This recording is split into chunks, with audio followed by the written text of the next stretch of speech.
சின்ன புஸ்தகம், அதில் ஒரு பெரிய அட்வான்டேஜ் இருக்குது. ஏன்னா ஏற்கனவே படித்து 2 வாரம் ஆச்சு. மறுபடியும் இன்றைக்கி காலையிலேருந்து ஆரம்பித்து ஒரு ரவுண்டு மறுபடியும் ஒரு ரிவிஷன் மாதிரி பண்ணேன். முறை படித்தபோது புரியாத சில விஷயங்கள்லாம் வந்து செகண்ட் டைம் படித்தபோது கொஞ்சம் புரிஞ்சுது. முக்கியமாக தங்களுக்கு தலையில் அடிபட்டதுங்கிறதே வந்து இப்போ தான் தெரிஞ்சுது. செகண்ட் டைம் படிக்கும்போது தான் தெரிஞ்சுது. எனக்கு என்னவோ வந்துட்டு கதையில் நிறைய டவுட் இருக்குது. அது தமிழாக்கத்தினால வந்த பிரச்சனையா, அல்லது கதையை அப்படித்தானா கொஞ்சம் சுத்தலில் விடுற மாதிரியா, இல்லை என்னங்கிறது மேபி நீங்கள் பேச பேச எனக்கு அது புரியும்னு நினைக்கிறேன். ஏன்னா அந்த கோர்வை நமக்கு வந்து அந்த அம்புலி மாமா மாதிரி கதை சொன்னால் தான் நமக்கு பிடிக்கும். அது இதில் கொஞ்சம் சுத்தலில் விடுது. பட் எனக்கு என்ன பிடிச்சிருந்துச்சுனாக்கா வந்துட்டு இதில் 6-7 சாப்டருக்குள்ளரே வந்துட்டு ஒரு மல்டிபிள் கேரக்டர்ஸ் கொண்டு வந்து வச்சு அந்த ஒரு கேரக்டர்லேயும் நல்லா ஃபோக்கஸ் பண்ணி அவங்களுடைய அந்த குணாதிசயங்களை வந்து வெளிப்படுத்தினது எனக்கு ரொம்ப பிடிச்சிருந்துச்சு. அதுவும் எஸ்பெஷலி மொழியாக்கத்தில் வந்துட்டு அதை ஓரளவுக்கு கெடுக்காமல் கொடுத்தது வந்து ஒரு பெரிய பாராட்டாக நான் பார்க்குறேன். அதில் ஃபார் எக்ஸாம்பிள் அந்த பாவனாவுடைய கேரக்டரிஸ்டிக் இருக்குது. ஆனால் அவங்கள அஃபெக்ட் பண்ணுற பையன் சரி இவங்க தான் அப்படின்னு பார்த்தாக்கா அவங்க அம்மா அதே மாதிரி ஒரு கேரக்டர், அப்பா ஒரு கேரக்டர், அப்புறம் அவங்க பழகிற மற்றவங்க அந்த அந்த அந்த நம்பூதிரி ஒருத்தர், அந்த இவர், அதே மாதிரி அஃப்கோர்ஸ் தங்கள் ஒரு. ஸோ அந்த மாதிரி ஒருத்தருடைய குணாதிசயங்களையும் கொண்டு வந்து மிக்ஸ் பண்ணி அதனால தான் வந்துட்டு எப்படி வந்து ஒரு பட்டர்ஃப்ளை எஃபெக்ட் மாதிரி ஒருத்தர் மேலே ஒருத்தர் மாற்றி மாற்றி அது இம்பேக்ட் வந்துக்கிட்டே இருக்குது அப்படிங்கிறது வந்து அழகாக கொண்டு போனது எனக்கு பிடிச்சிருந்துச்சு. அஃப்கோர்ஸ் அந்த கடைசியில் அவங்க எப்படி தியேட்டரில் மீட் பண்ணுறாங்க, எப்படி அவன் வந்து அந்த கூட்டு போய் அந்த அவனுடைய அந்த அந்த புது பில்டிங் காட்டுறான் அப்படிங்கிறதெல்லாம் வந்து தான் மேபி எங்ககிட்ட கேதர் பண்ணணும். பட் அது வரைக்கும் எனக்கு என்னமோ அந்த அந்த வெர்டிக்ட் கொடுக்குற வரைக்கும் போனது வந்து ஓரளவுக்கு ஓகே. நான் வந்து இதனால் அஃபெக்ட் ஆகக்கூடாது அப்படின்னு சொல்லிவிட்டு அதுக்கேற்ற மாதிரி அந்த மனப்போராட்டத்தில் மீண்டு வெளியே வர்றது வந்துட்டு நல்லபடியாக ரொம்ப அழகாக ஒரு அந்த லேடி கேரக்டரை வந்து கொஞ்சம் நல்லா போல்டாக காமிச்சிருக்கிறது எனக்கு ரொம்ப அது பிடிச்சிருந்துச்சி. ரொம்ப பிடிச்ச லைன்ஸ்ன்னு பார்த்தீங்கன்னாக்கா அந்த அம்மாக்காரி வந்து எடுத்தோன்னா இந்த மாதிரி நீதிபதி ஆன போது அவர் சொல்கிறது இந்த மாதிரி இஎம்எஸ் அது ரொம்ப நல்லா இருந்துச்சு. பட் அது வந்து நீதிபதியான பிறகு வந்து பாவனாவை ரொம்ப இன்ஃப்ளூயன்ஸ் பண்ணிச்சா அப்படிங்கிறதும் ஒரு டவுட்டாக இருக்குது. ஏன்னாக்கா தங்களுடைய ட்ரெஸ் சென்ஸ் எல்லாம் பார்த்துட்ட பிறகு ஓகே இவனை ஒத்துக்கலாமா ஒத்துக்கூடாதா அப்படிங்கிற மாதிரி போகலாமா அப்படி அந்த ஒரு கொஸ்டின்லாம் வந்துச்சா அப்படிங்கிறதும் ஒரு கேள்விக்குறியாக இருக்குது இது. பட் எனக்கு என்னென்னா அதுதான் அந்த டவுட்டு தான் எனக்கு. எப்படி அவங்க அந்த இவர் யார் அவர் அந்த 2 பொண்ணுங்களை கூட்டு வர்றாருல யோகேஸ்வரன், அவருடைய மறைவையும் அந்த கபரையும் எப்படி வந்துட்டு ஒன்றா கோத்து விட்றாங்க அப்படிங்கிறது வந்து கொஞ்சம் இதுவாக தான் பார்க்கணும். அது மேபி இதில் எனக்கு புரியலையா இல்லை என்னங்கிறது எனக்கு சரியாக தெரியல. அது பார்க்கணும். அது மேபி அகெயின் உங்கள்கிட்ட பார்த்து கற்றுக்கணும். மற்றபடி எனக்கு அந்த கேரக்டர்ஸ் ஒன்றுனா போகிறது அதனுடைய மல்டிபிள் டைமென்ஷன்ஸு அது வந்து எனக்கு ரொம்ப பிடிச்சிருந்துச்சு. ஸோ அவ்வளோதான். தேங்க்யூ. வணக்கம். அஃப்கோர்ஸ் அந்த ஃபஸ்ட் ஆஃப் ஆல் எனக்கு அந்த கபருங்கிற மீனிங் எனக்கு என்னன்னு தெரில. எனக்கு இந்த பாய் வீட்டுக்கு போகும்போது அவர் சொன்னார் என்ன அப்படின்ட்டு. அப்புறம் அந்த எழுத்தாளர் அதை பற்றி எழுதியிருக்காங்க, இஸ்லாமியரோட கல்லறை அப்படின்ட்டு. அடிப்படையில் பார்த்தீங்கன்னா அந்த மூல எழுத்தாளர் மீரா வந்து அடிப்படையிலே வந்து பெண் உரிமை பெண்ணியவாதம் பற்றி பேசுகிறாங்கன்னு நினைக்கிறேன். பாய் சொன்ன மாதிரி மொழிபெயர்ப்பில் கொஞ்சம் பிரச்சனைகள் இருக்கிற மாதிரி தெரியுது. அந்த அந்த அந்த நூலில் மேலோட்டமாக எல்லாம் மேலோங்கிற என்னென்னா ஒரு வாழ்க்கையில் வந்து பலவிதமாக அடிபட்ட ஒரு பெண் எப்படி வந்து அடிமட்ட நிலையிலேருந்து ஒரு மாவட்ட நீதிபதிக்கு படித்து ஒரு மென்டலி சேலஞ்ச் ஒரு கிட்டையும் வச்சுக்கிட்டு அப்புறம் பழைய கணவனோட திருமணத்துக்கு போகிற அளவுக்கு ஒரு மனதைரியமாக குழந்தைய கூட்டிகிட்டு போகிற அளவுக்கு பொறுப்பாக்கான பெண்கள் இருக்காங்கிறதுக்கு அடையாளமாக வந்து அதை எழுதுகிறாங்க. அது வந்து பாராட்டத்தக்க விஷயந்தான். ஒரு இடத்துல வந்து அவங்க எவ்வளோ முன்னோட்டமாக இருக்காங்கிறதுக்கு ஒரு சின்ன ஒரு ஒரு அது ஒரு மாதிரி ஒரு நியாயப்பட சொல்லியிருக்காங்க. மேலே மேலே ஒருத்தி இருக்கிறார் என்பது தெரியாமல் கீழே மதுவை எதிர்த்து சத்தியாகிரகம் பண்ணிக்கிறார்கள் அப்படின்னு சொல்லி போடும்போது அந்த மாதிரி மதுவை விருந்தும் பழக்கம் இருக்குன்னு தெரிய வருது. மேலே லைட்டாக கோடு கட்டு காமிச்சிருக்காரு. அப்புறம் ஒன்று எனக்கு என்ன புரியாத விஷயம்னா, ஒரு மாவட்ட நீதிபதியாக இருந்துட்டு ஒரு டே டு டே லைஃப்லேருந்து கோர்ட்டில் வந்து பல்வேறு கேசஸ் அவங்க டீல் பண்ண வேண்டியிருக்கும். லாயர்ஸை பார்க்கலாம், பிளைண்டிவ்ஸ் பார்க்கலாம், டிஃபெண்டன்ஸ் பார்க்கலாம், விட்னஸஸ் பார்க்கலாம். சடனாக வந்து தங்கல்னு ஒருத்தர் வந்து அவர் மேலே வந்து ஒரு பாலியல் கவர்ச்சி, ஒரு இனரீதியாக கவர்ச்சியாக வர்றது வந்து டக்குன்னு வரதுனால ஒத்துக்க முடியல. அது ஏன் அந்த கவர்ச்சி வருதுங்கிறனால ஒத்துக்க முடியல. அதே மாதிரி டுவார்ட்ஸ் த எண்டு வந்து யோகேஸ்வரன் தான் அவரோட மாமா யோகேஸ்வரன் தான் அந்த கபரில் இருக்கார் அப்படிங்கிறது திருப்பு முனையாக வந்தால் கூட அப்படி இருந்துச்சுன்னா ஏன் தங்கல் வந்து அவருக்கு வேண்டி ஃபைட் பண்ணுங்கிற கொஸ்டின் வருது. ஏன்னா அவர் வந்து காசிக்கு போயிட்டு வந்தவர். அப்போ தங்கல் வந்து ஏன் வந்து அது ஒரு இஸ்லாமிய மூதாதையருக்கு உண்டான ஒரு பெரிய இம்பார்ட்டன்ஸ் கொடுத்து அந்த கேஸை ஃபைட் பண்ணுறாருங்கிறது வந்து ஒரு கான்ஃப்ளிக் க்ரியேட் ஆகுது அந்த இடத்துல. மற்றபடி பாய் சொன்ன மாதிரி ஒவ்வொரு கதாபாத்திரத்தோட நேர்த்தி, அவங்க அம்மா வந்து அவங்க அப்பா விட்டு பிரிஞ்சு ஒரு நாய்களை வளர்த்து பராமரிக்கிறது, அப்புறம் இப்போ வந்து இவளோட மனப்போராட்டம், இந்த குழந்தைய வச்சுட்டு இருக்கிற மனப்போராட்டம், பழைய ஹஸ்பண்டை நினச்சி உருகிறது, அதெல்லாமே பிரமாதமாக எழுதியிருந்தாங்க. பட் இந்த 2-3 சின்ன விஷயந்தான்.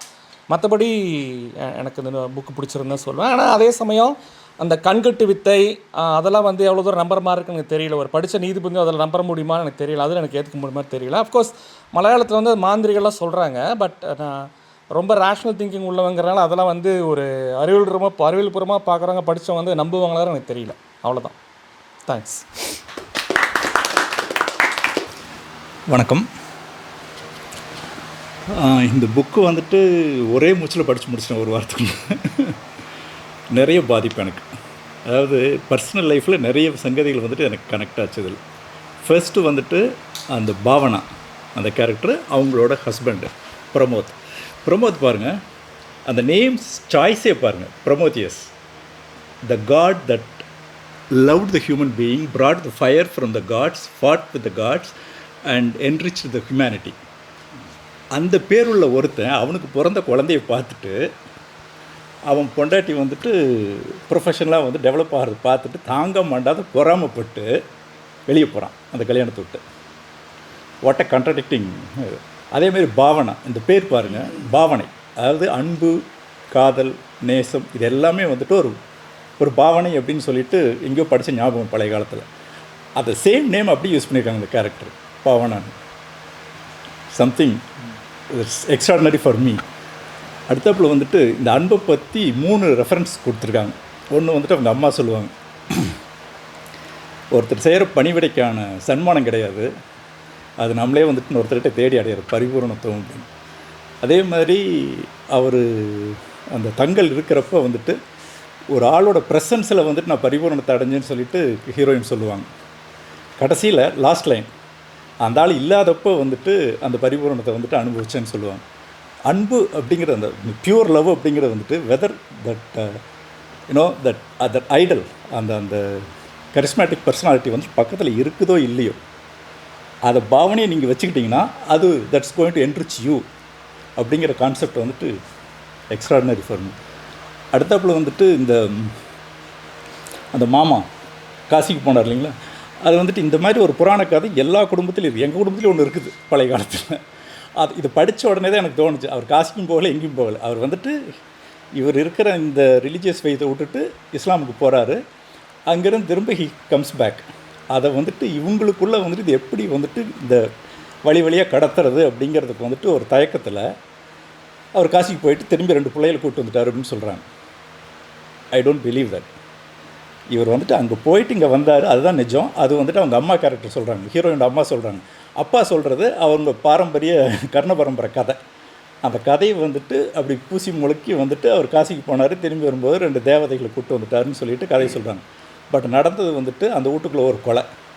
மருமகன் வந்துட்டு அவர் மதம் மாறி போயிட்டு திரும்பி வந்தவர் வந்துட்டு சாகடித்து வீட்டுக்குள்ளே புதைச்சிட்டாங்க. அதை வந்துட்டு வேறொரு ஆள் பணையேற ஆள் வந்துட்டு பார்த்துட்டு வெளியே சொல்லி அது வந்துட்டு அவங்க அந்த இஸ்லாமுக்கு வந்துட்டு அந்த மதத்தை சேர்ந்தவங்களுக்கு வந்து தகவல் போய் அவங்க போய் மீட் எடுத்துகிட்டு வந்துட்டு இவரை கொண்டு போய் நல்லடக்கம் பண்ணுறாங்க. அந்த இடம் தான் இந்த மெயின் நேம் கபர் இல்லைங்களா. ஸோ இன்னவே இந்த இந்த கர்ண பரம்பரை கதை அப்படிங்கிறது வந்துட்டு ஆல்மோஸ்ட் எல்லா ஊர்லேயும் எல்லா குடும்பத்துலேயும் வந்துட்டு ஏதோ ஒன்று இருந்துக்கிட்டு இருக்கும். எங்கள் குடும்பத்துக்கு கதையை வந்துட்டு நான் அதை கனெக்ட் பண்ணிக்கிட்டு அதை படித்தப்போ எக்ஸ்ட்ராடினரி அது. அடுத்தாப்புல let me go back to my notes. அடுத்து வந்துட்டு அவங்க அம்மா, அதாவது காலையில் வந்துட்டு எழுந்து எல்லாத்துக்கும் சமையல் பண்ணி வச்சுட்டு 2 hours வந்துட்டு பஸ்ஸு பிடிச்சி வேலைக்கு ஓடி திரும்பி வந்து அதை அந்த அந்த ஒரு பேராகிராஃப் பார்த்தப்போ அந்த கிரேட் இண்டியன் கிச்சன் வந்துட்டு அந்த மூவி பார்த்து அப்படி அச்சு அசல் அதில் இருந்தது அது. So in lot many ways இது வந்துட்டு என்னை வந்து ரொம்ப இம்பேக்ட் பண்ணுச்சு. தேங்க்யூ. ஓகே, அனைவருக்கும் வணக்கம். கபர் கேஆர் மீரா, மொழிபெயர்ப்பு செந்தில்குமார். இவர் நம்ம தோழர் சொன்ன மாதிரி இதுவும் நான் வந்து ஆக்சுவலி நீங்கள் ஒரு வாரம் படித்தீங்க, ஒரே நாளில் படித்தேன். ஏன்னா ஃபர்ஸ்ட் ஆஃப் ஆல் சின்ன புக்கு, அது இல்லாமல் இது வந்து கொஞ்சம் இன்ட்ரெஸ்டிங்காக போயிட்டே இருந்துச்சு. நடுவில் நம்ம சில சிறுகதைகள்லாம் ஒரு கதை படித்து இம்பேக்ட் ஆகி அப்புறம் அதில் வெளியே வந்துட்டு திருப்பி அடுத்ததுக்குள்ளே போகிறதுக்கு டைம் ஆகலாம். இல்லை ரொம்பவும் பெரிய புக்காக இருந்தால் அது கண்டினியூட்டி போயிடும் அப்பப்போ. ஆனால் இது அப்படி இல்லை, ஷார்ட் அண்ட் ஸ்வீட்டு.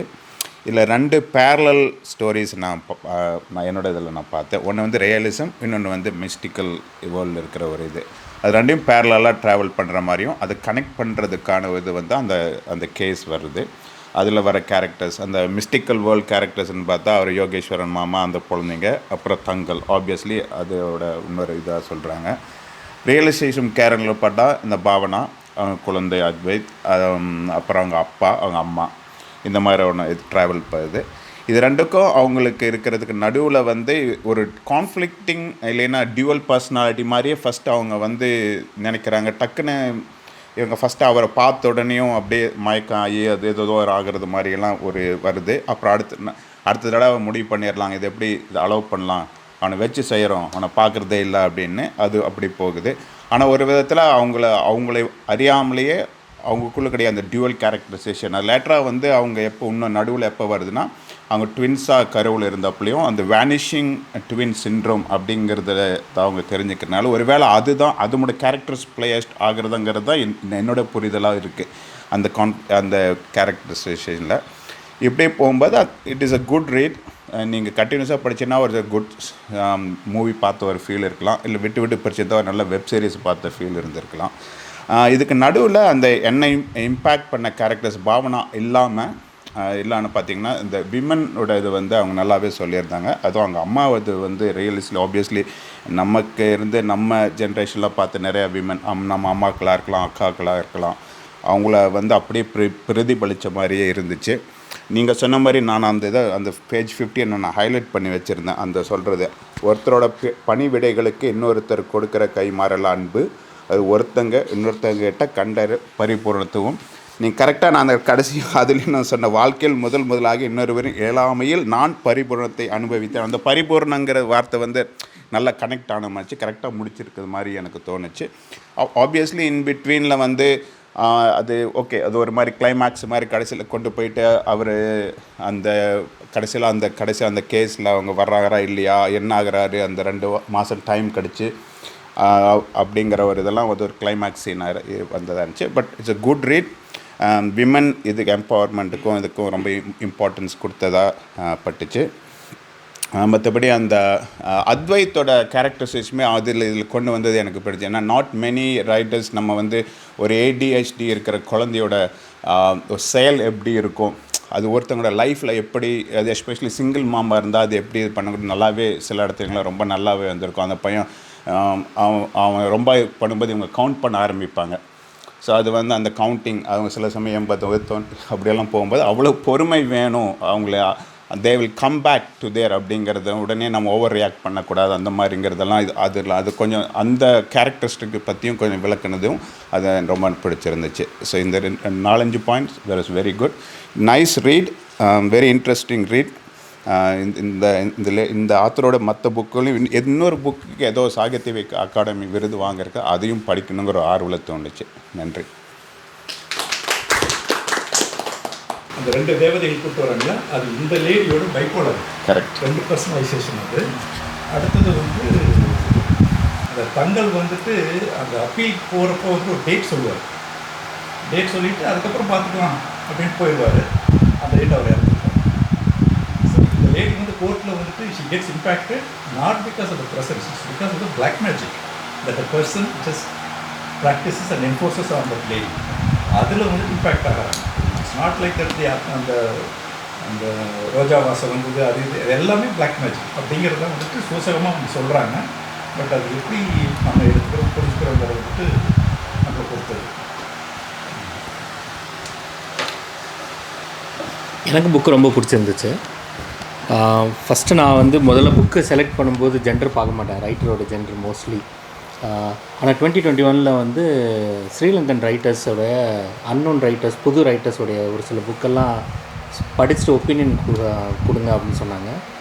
அதில் வந்து கெக்கிராவ சகானா அப்படின்னு ஒரு ரைட்டரை பற்றி படித்தேன் 2021. அப்போ வந்து ஓப்பன் மை ஐஸ். ஸோ என்ன அப்படின்னா ஜெண்டருக்காக அப்படின்னு இல்லை, பட் கான்சியஸாக இப்போ நான் ஒரு 10 புக்கு ஒரு வருஷத்தில் படிக்கணும்னு சூஸ் பண்ணால் 5 புக்ஸ் வந்து லேடி ரைட்டர்ஸ் புக்கை சூஸ் பண்ணும் அப்படின்ட்டு எடுத்திருக்கேன். அப்படி இந்தியாவுக்கு போகும்போது கான்டெம்பரரியாக இந்தியன் லிட்ரேச்சரில் எழுதுகிற ரைட்டர்ஸ் எல்லாம் பார்க்கும்போது யார் அப்படின்னு சும்மா கூகுள் பண்ணி பார்ப்போம்ல. ஸோ அப்போது வந்து ஃபைன் பண்ணது தான் கேஆர் மீரா. எனக்கு அந்த புக்கு ஆராய்ச்சார் புக்கு தான், ஹேங் உமன். அது வந்து நல்ல புக்கு, ஆனால் பெரிய புக்கு. இந்த புக்கு பிடிச்சிருந்துச்சு, கேஆர் மீராவோட ரைட்டிங் பிடிச்சிருந்துச்சு அப்படின்னா அந்த புக்கு படிக்கலாம். அது நல்ல புக்கு. அது ஒன்று. இன்னொன்று வந்து இதோட புக்கோட ஜானர் வந்து மேஜிக்கல் ஃபிக்ஷன். அதுவும் எனக்கு ரொம்ப பிடிச்ச ஜானரு. முடிவு இருக்காது, பட் ஆனால் நமக்கு வந்து திங்க் பண்ணுறதுக்கு வந்து நிறைய ஆப்பர்ச்சுனிட்டிஸ் இருக்கும். ஸோ புக்கு கூட ரொம்ப நேரம் வந்து மைண்ட் லெவலில் டைம் ஸ்பெண்ட் பண்ணலாம் அப்படிங்கிறதுனால ஒன்று. அப்புறம் கேஆர் மீரா வந்து விமன் கேரக்டர்ஸ் ஃப்ரேம் பண்ணுறதும், அப்புறம் வந்து இவங்க சொல்கிறாங்க பெண்ணியம் அப்படிங்கிற அதே வேர்டு நான் யூஸ் பண்ணுறேன். எனக்கு கரெக்டான வேர்டு அதுவா, நான் அது கரெக்டான வேர்டு யூஸ் பண்ணுறேன்னு தெரில. பட் ஆனால் வந்து அவங்க அந்த மாதிரி ஃப்ரேம் பண்ணுற கேரக்டர் வந்து எனக்கு ரொம்ப பிடிச்சிருக்கு. ஏன்னா ரொம்ப சவுண்டாக இல்லை, ரொம்ப சப்டலாக இருக்குது, பட் ஆனால் ரொம்ப ஃபோர்ஸ்ஃபுல்லாக இருக்குது. எனக்கு அப்படி இந்த புக்கில் பிடிச்சது என்ன அப்படின்னா, ஒரு ஜென்ரலாக ரிட்டையரான ஒரு வயசான லேடியை வந்து எப்படி டிஃபைன் பண்ணுவாங்க, எப்போ பார்த்தாலும் சீரியல் பார்த்துட்டே இருப்பாங்க, டிஃபைன் பண்ணுவாங்க. இதில் அப்பா சீரியல் பார்க்குறாரு, அது ரொம்ப சவுண்டாக இல்லை. எங்கள் அப்பா சீரியல் பார்க்குறாரு, அம்மா எப்படி இருக்காங்க அப்படிங்கிறது இல்லை. பட் ஆனால் அந்த கான்வர்சேஷன்லேயே வந்து அவங்க அப்பா கூட இருக்க கான்வர்சேஷனில் how deep he is into அந்த சீரியல். அப்போ வந்து அது பெண்களுக்கானது மட்டும் இல்லை, பசங்களும் பார்க்குறாங்க அப்படிங்கிறது. நான் சின்ன வயசில் எங்கள் அம்மா கூட உட்காந்து சித்தி எல்லாமே பார்த்துருக்கேன். இப்போ பார்க்குற இது இல்லை, டைம் இல்லை, இருந்தால் இப்போவும் பார்ப்போம். ஸோ அது ஒரு இது எனக்கு பிடிச்சிருந்துச்சு. இன்னொன்று அவங்க எப்படி ஹேண்டில் பண்ணியிருந்தாங்க அப்படின்னா, அந்த பையன்கிட்ட வந்து எப்படி சொல்கிறாங்க, அவங்க அப்பா வந்து ஏன் விட்டுட்டு போனார், ஈஸிலி வந்து உங்கள் அப்பா உன்னை வந்து விட்டுட்டு போயிட்டாங்க அப்படின்னு சொல்லி அந்த பையன் மைண்டில் வந்து ஒரு சின்ன கரெக்டான வேர்டான்னு தெரியல, ஒரு சின்ன ஹேட் மாதிரி ஒன்று போட்டிருக்கலாம் அந்த அப்பா மேலே. அவங்க வந்து அந்த அப்பாவை காப்பாற்றணுங்கிறதுக்காண்டி அது சொல்லலை. பட் ஆனால் ஹவு அந்த பையன்கிட்ட எப்படி டீல் பண்ணணும் அப்படிங்கிறது, அந்த சென்சிபிலிட்டி வந்து மேபி விமனுக்கு இருக்குன்னு நினைக்கிறேன். அந்த கெக்கிராவா சகானா அவங்க புக்கு படித்ததுலேயும் அவங்க ADHD அந்த டிஸார்டர் இருக்கிற ஒரு பையனோட ஒரு குழந்தையோட அம்மா தான் அப்படிங்கிற மாதிரி தான் ஒரு கேரக்டர் இருக்கும். ஸோ அப்படி சொல்கிறேன். ஸோ அந்த மாதிரி வந்து ஹேண்டில் பண்ணுறதுக்கு அவங்களுக்கு ஒரு சென்சிபிலிட்டி இருக்கும் போல் அப்படின்னு நான் புரிஞ்சுக்கிட்டேன். அது நல்லா சென்சிபிளாக ஹேண்டில் பண்ணியிருந்தாங்க அவங்க சொல்லும் பொழுது. அப்புறம் இந்த புக்கு கூட தீம்குள்ளே போய் நான் பார்த்தேன் அப்படின்னா, எனக்கு வந்து கபர் 2 புரிஞ்சிச்சு. இந்த புக்கில் 2 கபர் இருக்குது. ஒன்று வந்து ஃபிசிக்கல் கபர், அவர் சொல்கிற அந்த இடம், அது வந்து அந்த தங்கல் அவருடைய மூதாதையரோட கனெக்ட் ஆகிருக்கு. இன்னொன்று வந்து மென்டல் கபர், பாவனா மைண்டுக்குள்ளே இருக்க கபர். ஸோ புக்கோட பேர் எதுக்கு சூட் ஆகுது அப்படிங்கிறது எனக்கு அப்போ தான் புரியுது. கடைசி 2மே ஒரே கபர் தான், யோகேஸ்வரன் மாமாவுடைய கபர் தான் அது. பட் அதோடைய அது வந்து எப்படி பர்செப்ஷன் இருக்குது, ஒருத்தர் வந்து அதை ஃபிசிக்கல் கபராகவும், இவங்க வந்து அவங்களுடைய தொன்மம்னு சொல்லப்படுகிற அந்த கதைகள், அவங்க வீட்டிலேருந்து வழியாக கேட்குற கதைகள் வழியாக அவங்க மனசில் அவங்க வச்சுருக்க அந்த கபரும் புக்கு ஃபுல்லாக ட்ராவல் ஆகுது. 2மே ஒன்று தான் அப்படின்னு தெரிஞ்சுக்காமல் 2மே இன்டர்வைன் ஆகி ட்ராவல் ஆகிட்டே இருக்குது. ரீசெண்டாக வந்து நிறைய மிஸ்டேக் மலையாள படத்திலோட ஸ்க்ரீன் ப்ளே மாதிரி இருந்துச்சு இந்த புக்கு பார்க்கும்போது. இந்த பிரம்ம யுகமெல்லாம் பார்க்கும்போது கொஞ்சம் லைட்டாக ஒரு ஷேடு இருந்துகிட்டே இருக்கும், என்னென்னு தெரியாமல். பட் அதே சமயம் வந்து ஒரு டீப்பர் மீனிங் லிங்காக இருக்கும்போது அது எனக்கு பிடிச்சிருந்துச்சு. அப்புறம் வந்து பேஜ் நம்பர் 19-20 இங்கேருந்து ஆரம்பிக்குது. நான் ஃபுல்லாக ரீட் பண்ண மாட்டேன். உறக்கத்தின் நீதிபதி என்னுடைய மனுவை தள்ளுபடி செய்திருந்தார். அங்கேருந்து ஆரம்பித்து அந்த கடைசி அந்த வழக்கு கட்டை தேடி கண்டெடுத்தேன். அவங்க வந்து பாவனாவுடைய அந்த 2 பேஜ் புக்கு ஃபுல்லாக பாவனா பர்ஸ்பெக்டிவில் தான் வருது. அந்த 2 பேஜ் வந்து பாவனாவோட கேரக்டர் பாவனாவே சொல்கிற மாதிரி தான். நீங்கள் ஒரு இது கேட்டதுக்கு அதில் ஒரு ஆன்சர் இருக்குமா எனக்கு இப்போ படுது. ஏன் வந்து டக்குன்னு உணர்ச்சி எப்படி போய் அவங்க வந்து அந்த ஒரு இன்ஃபாக்சுவேஷன் மாதிரி வந்தாங்க அப்படிங்கிறதுக்கு she had only his son's touch அப்படிங்கிறத ஒரு லைனில் சொல்லியிருப்பாங்க. ஒரு ஸ்பரிசம் அந்த மாதிரி ஒரு ஸோ சின்ன மாதிரி அந்த மாதிரி சின்ன சின்னது வந்து அப்படி எழுதியிருக்காங்களா இவங்கன்னு தெரியலை. பட் அதைத்தான் இந்த புக்கில் சொல்கிறாங்க. இவங்களுடைய ஒவ்வொரு லைன் டெக்ஸ்ட்லேயும் நமக்கு வந்து என்னெல்லாம் நாம் இமேஜின் பண்ண முடியுமோ அதற்கான பாசிபிலிட்டிஸ் இருக்குது அப்படிங்கிறது வந்து நான் இந்த மாதிரியான லைனில் வந்து நான் புரிஞ்சுக்கிட்டேன். அப்புறம் அந்த அம்மா கேரக்டர் எனக்கு ரொம்ப பிடிச்சிருந்துச்சு. அப்பா கேரக்டருமே எனக்கு ரொம்ப பிடிச்சிருந்துச்சு. அந்த அப்பா கேரக்டர் வந்து ரொம்ப இரிட்டேட்டிங்காக இருந்துச்சு பார்க்கும்போது. சரியாக பேசுகிறதில்ல. பையனோட ரிமோட் கூட வந்து இது பண்ண நார்மலாக தாத்தா வந்து ரொம்ப பாசமாக தான் போர்ட்ரே பண்ணுவாங்க. டிஃப்ரெண்ட்டாக போர்ட்ரே பண்ணியிருந்தாங்க. ஆனால் ஒரு இடத்துல அவர் வந்து கரண்ட் வந்தவுடனே அப்படியே பிரகாசமாக பண்ணவுடனே அப்பா மேலே எனக்கு கொஞ்சம் பாசம் வந்துருச்சு அப்படின்னு சொல்லுவாங்கள்ல. ஸோ அந்த இடம் எல்லாமே வந்து எண்ட் ஆஃப் த டே வந்து எல்லாம் உங்களுக்கு பிடிக்காது செய்யலாம், ஒரு மனுஷன் எப்படி வேணால் இருக்கலாம். பட் எண்ட் ஆஃப் த டே வந்து ஹியூமனுக்கு ஃப்ளா இருக்குது. அது இந்த மாதிரியான ஒரு ரிலேஷன்ஷிப்குள்ளே வரும்பொழுது அந்த பிடிக்காத எல்லா தருணங்களும் சேர்ந்து தான் இருக்குது அப்படிங்கிற மாதிரி அவங்க சொல்லுவாங்க. அதுவும் சென்சிபிள். இதுதான் நான் எனக்கு வந்து கேஆர் மீரா கிட்ட வந்து அவங்க ரைட்டிங்கில் எனக்கு பிடிச்சது வந்து இந்த மாதிரி சின்ன சின்ன விஷயம் வந்து நிறைய புக்கு ஃபுல்லாக அவங்க வச்சுருக்கிறது தான். கொஞ்சம் குழப்பமாக இருந்துச்சு கடைசி முடியும் போது. பட் ஆனால் இந்த புக்கில் வந்து லூஸ் அண்ட் ஸ்டை பண்ணவே முடியாது, அப்படியே விட்டுடலான்னு நினைக்கிறேன். அது வந்து அந்த புக்கோட பியூட்டி. அது வந்து ரீடிங் எக்ஸ்பீரியன்ஸ் வந்து என்ஹான்ஸ் பண்ண மாதிரியும் எனக்கு பட்டுச்சு. எனக்கு வந்து ட்ரான்ஸ்லேஷன் எனக்கு ஓகே, ஓரளவு ஓகே மாதிரி தான் இருந்துச்சு. எனக்கு ரொம்ப இது இல்லை. நல்ல ட்ரான்ஸ்லேஷன் குளச்சல் யூசுஃப் அப்படிங்கிறவர் நல்லா பண்ணுறாரு மலையாள ட்ரான்ஸ்லேஷனில். முகமது பஷீரோட இதெல்லாம் அவர் நல்லா பண்ணுறாரு. பட் இதுவும் ஓகே, ரீடபிள் மாதிரி தான் எனக்கு இருந்துச்சு. மற்றபடி நானும் 2 வாட்டி படித்தேன். 2 வாட்டியும் ஒரு டிஃப்ரெண்ட் எக்ஸ்பீரியன்ஸு. அப்புறம் படிச்சுட்டு இருந்த அந்த ஒரு 3-4 ஹவர்ஸ் ஃபுல்லுமே ரெண்டுமே ஒரே சிட்டிங்கில் 3-4 ஹவர்ஸில் ஒரு நாளில் நீங்கள் சொன்ன மாதிரி ஒரு நாளில் படிக்கிற மாதிரி தான் இருந்துச்சு. பட் படிச்சுட்ருக்க அந்த டைம் மட்டும் போக அதுக்கப்புறமும் ஏதோ ஒரு இம்பேக்ட் மைண்டுக்குள்ளே ஓடிட்டே இருக்குது. அது அந்த கேரக்டராலையா இல்லை அது சொன்ன டைப்னாலையா அப்படிங்கிறது வந்து எனக்கு தெரியலை. அப்புறம் இந்த 2 தேவதைகள் அப்படிங்கிற கேரக்டரும் வந்து நீங்கள் சொன்ன மாதிரி அது உண்மையான கேரக்டர் இல்லை அப்படிங்கிறது அந்த கதையிலே உண்மையான கேரக்டர் இல்லாத மாதிரி தான் இருக்குது. ஏன்னா அது ஒரு சூப்பர் ஹியூமன் கேரக்டர். அவங்க வந்து எங்கேயோ ஒரு 2 மரத்துக்கு நடுவில் ஆடுறாங்க அப்படிங்கிறது. அப்போது வந்து இது இவங்களுக்கு மைண்டுக்குள்ளே இருக்க கேரக்டர் தான். அது நீங்கள் சூப்பராக சொல்லிட்டீங்க. ஸோ அவங்க வந்து அந்த கேரக்டர் வந்து எப்படி இந்த கபரோட கனெக்ட் பண்ணுறாங்க. அப்போ அந்த கபர் தான் அந்த 2 தேவதைகளை கூட்டு வந்திருக்கு அப்படின்னா அப்போ இவங்களுக்குள்ளே போன அந்த கதை யோகேஸ்வரன் மாமாவோட கதை தான் இதுக்கு ரீசனா அந்த 2 இதுக்கா அப்படிங்கிற மாதிரி வந்து எனக்கு தோணுச்சு. மற்றபடி நல்ல ரீடு அதான். தேங்க்யூ. வணக்கம். எனக்கு இந்த அளவுக்கு கனெக்ட் இல்லை இந்த புக்கோட. நான் படிச்சுட்டேன், ஆனால் தெரில, மேபி அந்த மேஜிக்கல் ஃபிக்ஷனுங்கிறது I just totally lost it. அந்த பேனா பாம்பாக மாறுறது, அப்புறம் ரோடெல்லாம் ரோஜாவாக மாறுறது, அதில் ஒரு எல்லோ கலர் இது தெரியுது. I don't know, totally lost it. But அவங்க எழுதின விதத்தில் அங்கங்கே அவங்க சொல்லியிருக்கிற சில விஷயங்கள் வந்து ரொம்ப தாக்கமாக இருக்கிற மாதிரி இருந்தது. ஃபார் எக்ஸாம்பிள், இப்போது ஆரம்பத்தில் ஃபஸ்ட்டு கேஸ் அவங்க பார்க்குறப்போ ஒருத்தன் வந்து ரொம்ப ட்ரெஸ்ஸுக்கு ஷாபியாக வந்திருப்பான், இந்த பக்கம் தங்கள் வந்து நீட்டாக வந்திருப்பான். ஸோ பார்த்த உடனே யாருக்கு நீதி கிடைக்கலையோ அவங்க வந்து அவங்களோட உடையை பற்றி கண்டுக்க மாட்டாங்க. ஸோ அப்படிங்கிற இது. அதுக்கப்புறம் அவங்க நீங்கள் சொன்ன மாதிரி அவங்க அப்பாவை பற்றி பேசிகிட்டு இருக்கிறப்போ, பாவனை அவங்க அப்பாவை பற்றி பேசுகிறப்போ அந்த கடைசியில் அவங்க அந்த எம்பத்தியில் கொண்டு போய் நிப்பாட்டுவாங்க. அவங்க அப்பாவுக்கு வந்து எம்பத்தி கம்மியாக இருக்குது, ஸோ அதனால உன்னை விட்டுட்டு போயிட்டாங்க, மற்றபடி உனக்கு ஒன்றும் பிரச்சனை இல்லை அப்படின்ட்டு. ஸோ ரொம்ப ஒரு காமனான ஃப்ரேஸ் நம்ம ஒருத்தர்கிட்ட ஒருத்தர் எதிர்பார்க்குறது ஆனால் ரொம்ப கம்மியாக இருக்கிற ஒரு ஒரு ஃபேஸ் மாதிரி. அது ஜஸ்ட்டு எனக்கு என்ன ஒரு கனெக்ஷன் ஒன்று என்னாச்சுன்னா, சத்யநடலா வந்து ஹிட் ரெஃப்ரெஷ்னு ஒரு புக் எழுதியிருக்காரு. ஸோ அவர் வந்து அவரோட ஜேர்னி சொல்கிறப்போ மைக்ரோசாஃப்ட்டில் ஃபஸ்ட்டு இன்டர்வியூ அட்டன் பண்ணுறப்போ லாஸ்ட் ஸ்டேஜ் ஆஃப் இன்டர்வியூவில் அவங்ககிட்ட கேட்பாங்க, இந்த மாதிரி நீ வந்து ரோட்டில் போயிட்டுருக்க, ஒரு சின்ன குழந்தை அழுதுட்டுருக்கு, what will be your reaction அப்படின்ட்டு. இவர் வந்து என்ன சொல்கிறதுன்னு தெரியாமல் I will call the cops அப்படின்னு சொல்லுவார் சத்யநடலா. உடனே அவர் வந்து சீனியர் எக்ஸிக்யூட்டிவ் மைக்ரோசாஃப்ட்டில் அவர் வந்துட்டு ஃபஸ்ட்டு அந்த குழந்தைய தூக்குப்பா அப்படின்னு சொல்லிட்டு அதுக்கப்புறமா கால் பண்ணு, ஷோ சம் எம்பத்தி அப்படிம்பார்.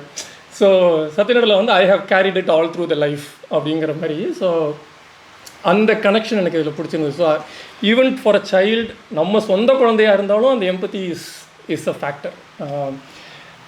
அப்புறம் நீங்கள் சொன்ன மாதிரி அவங்க அம்மாக்கான கான்வர்சேஷன்ஸ் ப்ளஸ் அவங்க அம்மா வந்து ஏன் வீட்டை விட்டு வெளில போனாங்க, அப்போது அதில் ஸ்பெசிஃபிக்காக சொல்லியிருப்பாங்க 37 வருஷமாக இந்த வீட்டில் வேலை பார்த்துட்டு ஒரு நாயை கூட்டிகிட்டு வந்ததுக்கு அதுக்கு கூட மரியாதை இல்லையா அப்படின்னா தெரில, அவ்வளோதான் போட்டிருக்கு. அந்த டக்குன்னு ஒரு மொமெண்ட் ஆஃப் டிஸ்கனெக்ஷன், ரைட், எதுக்குடா இருக்கோம் அப்படிங்கிற. ஸோ அங்கே வந்து அந்த வீட்டுக்குள்ளேயே இருக்கோமா வெளில போனோமா அப்படிங்க, வீட்டுக்குள்ளேயே வீட்லேயே இருந்தாலும் this is bigger than what I have been doing for 37 years, right. So அந்த ஒரு டிஸ்கனெக்ட், அந்த ஒரு மொமெண்ட்டுக்கு it is a momentary thing அப்படிங்கிறது ரொம்ப பவர்ஃபுல்லாக இருந்தது. அப்புறம் சில சைட்டேஷன்ஸ், இந்த ரவீந்திரநாத் தாகூரோட ஒரு கவிதை போட்டிருந்தாங்க. நம்ம இதுக்கு முன்னாடி வாரம் படித்தப்போ அந்த ஜென் கவிதைகள்லாம் பற்றி டிஸ்கஸ் பண்ணோம். ஸோ கிட்டத்தட்ட அதே மாதிரி அவனை பார்த்தான். ஒரு கூண்டில் இருக்கிற பறவையை பார்த்து நான் இந்த மாதிரி யோசித்ததே கிடையாது. உட்கார இடம் இருக்குது, ஆனால் சிறகை விரிக்க முடியாது. சிறகை விரிச்சா உட்கார இடம் கிடையாது. நம்ம எல்லோரும் இப்போ ஒரு ஃபேமிலி, ஒரு சிஸ்டம்னு உட்காந்துருக்கிறது அந்த ஒன்றுக்காக தான் இல்லையா. So it probably applies to all of us. Maybe போனால் எப்படின்னு தெரியலையே, அந்த ஒரு அன்சர்டன்ட்டி, அப்படி விரிக்கணுமா இல்லை உட்கார இடம் கிடைக்குமா அப்படிங்கிறது. பட் அதுக்குமே ஈவென்ச்சுவலி பாவனா அப்புறம் அதுக்கு ஒரு எக்ஸ்ப்ளனேஷன் கொடுக்குற மாதிரியே அவங்களே சொல்கிறாங்க, நான் அந்த கூண்டு விட்டு வெளில வந்தேன், வேறு இடத்துல வேறு ஒரு கிளையில் போய் உக்காந்துக்கிட்டேன், அங்கே என்னோடய இடத்த அமைச்சிக்கிட்டேன் அப்படின்னு. ஸோ மேபி அந்த கரேஜ் இருந்தால் it is possible if you are in that circumstances. மற்றபடி அந்த ட்வின்ஸு, அந்த ஐடென்டிக்கல் ட்வின்ஸ், அந்த அளவுக்கு என்னால் கனெக்ட் பண்ண முடியல. அதே மாதிரி தங்களோட எபிசோட்ஸ், அந்த மேஜிக்கல் அதெல்லாம் was totally lost it. So அந்த few brilliant pieces here and there and the impact that has on me. So அதே எனக்கு ரொம்ப பிடிச்சிருந்தது. தேங்க்யூ. வணக்கம். லாஸ்ட் டைம் இந்த புக்கை கொடுத்த பாய்கிட்ட கேட்டேன், கபர்னு போட்டிருக்க, நம்ம சொல்கிற கபரா அப்படின்ட்டு. அவர் தெரியல அப்படின்ட்டு போனார். சரி, நான் அந்த ஆர்வத்தோடு தான் போய் படித்தேன். கபருங்கிறது வந்து இப்போ இஸ்லாத்தை பொறுத்த வரைக்கும் இப்போ வாழ்க்கையோட முடிவில்லை, நம்பிக்கையின்படி அதுதான் ஆரம்பம். ஆக்சுவலாக கபருக்கு அப்புறம் ஒரு மனுஷனை அடக்கம் பண்ணதுக்கப்புறம் அதுக்கப்புறம் தான் அவரோட உண்மையான வாழ்க்கை இப்போ ஸ்டார்ட் ஆகுது. அதாவது கபரோட வேதனைகள்லாம் சொல்லுவாங்க. கபர் வந்து ஒரு மனுஷனுடைய செய்கிற நற்காரியத்தை பொறுத்து அது எதெல்லாம் செய்ய போகுதுங்கிற அதிலே வந்து, அதாவது இப்போ இறுதி தீர்ப்பு நாள் வர்றதுக்கு முன்னாடியே அங்கே வந்து வேதனைகளும் இல்லை நன்மைகளும் ஸ்டார்ட் ஆயிருங்கிறது தான் வந்து ஒரு நம்பிக்கை. அப்புறம் இப்போ ஜின்னுங்களை பற்றி நீங்கள் முன்னாடி எவ்வளோ தூரம் இப்போ தெரிஞ்சிருப்பீங்கன்னு தெரியல. ஜின்கள் அதை நீங்கள் படிச்சிங்கன்னா தெரியும். ஜின்கள் வந்து இப்போ கடவுள் வந்து மனுஷனை படைக்கிறதுக்கு முன்னாடியே ஜின்களையும் மலக்கத்துன்னு சொல்லக்கூடிய ஏஞ்சல்ஸ்ன்னு கிறிஸ்டியன்ஸில் சொல்லுவாங்க, அது 2 இருக்குது. ஜின்கள் வந்து இப்போ நெருப்பால் ஆன ஒரு கிரியேச்சர், ஏஞ்சல்ஸ் வந்து ஒளியால் ஆன ஒரு கிரியேச்சர்ஸ். ஏஞ்சல்ஸோட வேலை என்னென்னா, கடவுள் சொல்கிறத வந்து ஜஸ்ட் டூ இட், அவ்வளோதான். இது செய்யணும். கடவுளுக்கு வந்து பணி செய்கிறவங்க.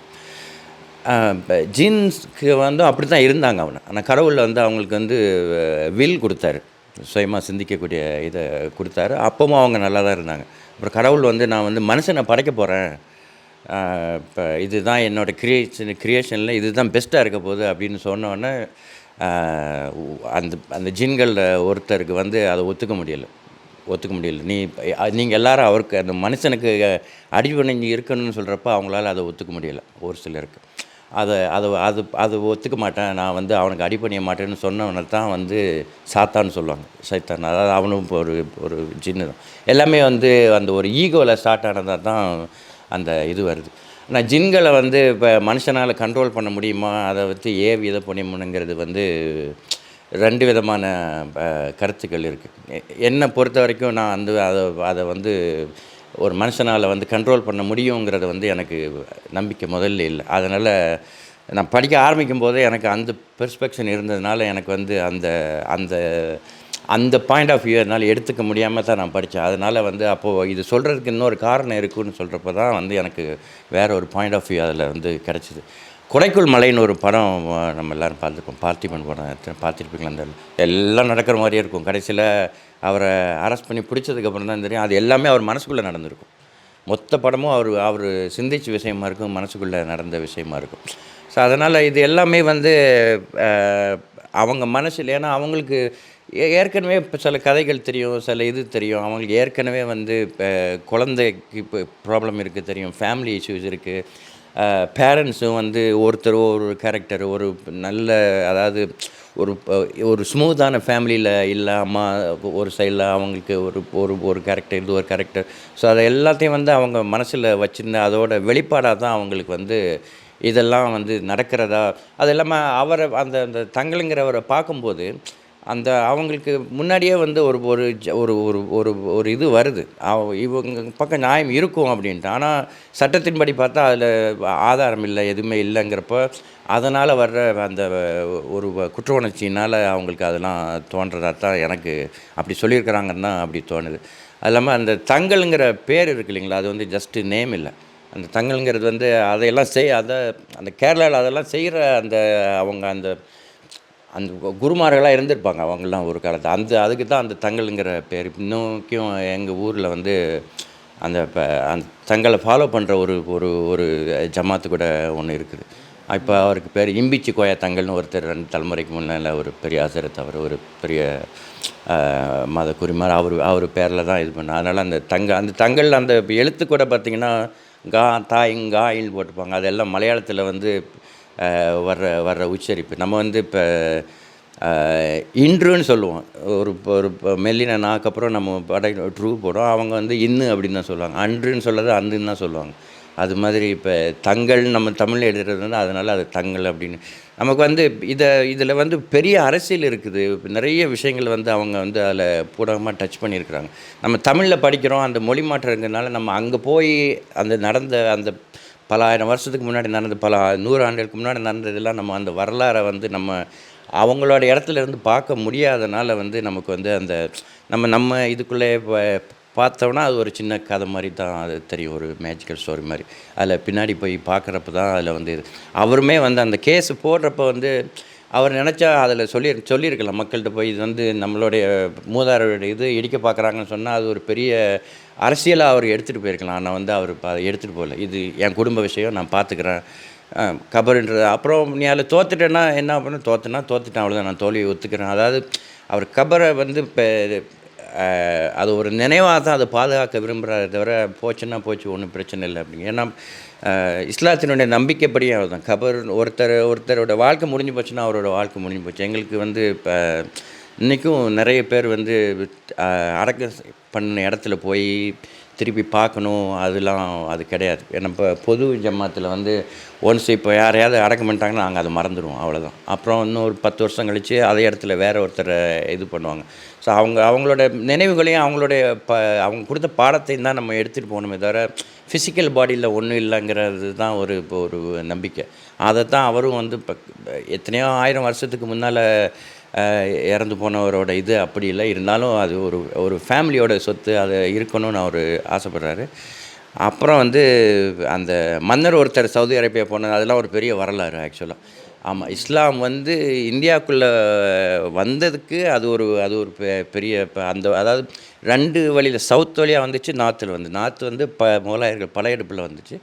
சவுத்துலேருந்து வந்தது வந்து அங்கேருந்து அரேபியாவிலேருந்து இப்போ வணிகர்கள் நிறைய வந்து போய் நிறைய அவங்களுக்குள்ள அந்த கொச்சின் அங்கே கேரளாலலாம் நிறைய அவங்களுக்கு இது இருக்குது, வணிகம் இருந்திருக்கு. அது மூலமாக தான் அந்த மன்னர் அங்கே போகிறாரு. அதை கேள்விப்பட்டு இது நல்லா இருக்குது, இது தெரிஞ்சுக்க போகிறேன்னு அவர் திருப்பி வரல.